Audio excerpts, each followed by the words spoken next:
la toos maalin walba qorshe aad ku qaabilaysa noloshaada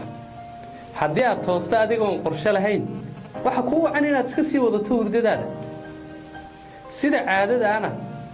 dadku qorshahaaga way kuu bahalagelinayaan kaa cabsiinayaan iskuna dayayaan inay baajiyaan laakiin u sheeg inaanay arrin ku lahayn qorshahan aad adigu degtay u bixi wax kasta oo uu qorshahaasi howlgelin kasta oo uu qorshahaasi ku hirgalayo u dadaal qorshee qaabee u soco ha ka daalin xamaasad iyo dareen geli